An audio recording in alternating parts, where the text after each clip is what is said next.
వాత వ్యాధులు అంటాం అవి. అందులో వాత వ్యాధులు 84 వాత వ్యాధులు ఉన్నాయమ్మా. 84 కారణాల వల్ల నొప్పులు రావచ్చు. అదేవిధంగా ఆ నొప్పుల్ని 3 రకాలుగా మేము విభజిస్తామమ్మా.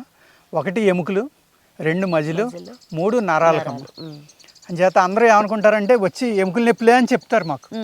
మేము ప్రశ్న వేసిన తర్వాత అప్పుడు వాళ్ళకి అర్థమయ్యి, కాదండి నాకు నరాల నొప్పులు, కాదండి నాకు మజిల్ నొప్పి, ఎముక బాగానే ఉంది. అప్పుడు దాకా ఆలోచించరు వాళ్ళు. నొప్పి అంటే ఎముక నొప్పి అని అనుకుంటారు. అలా కాకుండా నరాల నొప్పులు తగ్గించడానికి ఒక చక్కని ఆయిల్ చేద్దాం. వెరీ సింపుల్ కాబట్టి 5 నిమిషాల్లో రెడీ అయిపోతుందమ్మా.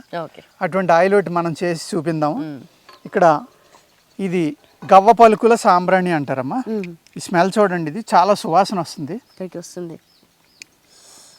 చాలా బాగుంటుందమ్మా. ఇది ఇంటెక్గా కూడా వాడుతూ ఉంటాం. ఇది తినడానికి కూడా ఇవ్వచ్చు అనమాట. ఇవన్నీ కూడా ఒక చాలా బాగుంటుందమ్మా. ఈ గవ్వ పలుకుల సాంబ్రాణి అంటారమ్మా. దీని యొక్క పౌడర్ అమ్మా ఇది. దీన్ని మెత్తగా చూర్ణం చేసుకోవాలి. చూర్ణం చేసుకుంటే ఈ విధమైన పౌడర్ వస్తుంది. ఈ పౌడర్ని ఒక 1 లీటర్ ఆయిల్లో 400 గ్రామ్స్ వేయాలమ్మా. ఏం ఆయిల్ తీసుకోవచ్చు? నువ్వుల నూనె తీసుకోవాలి.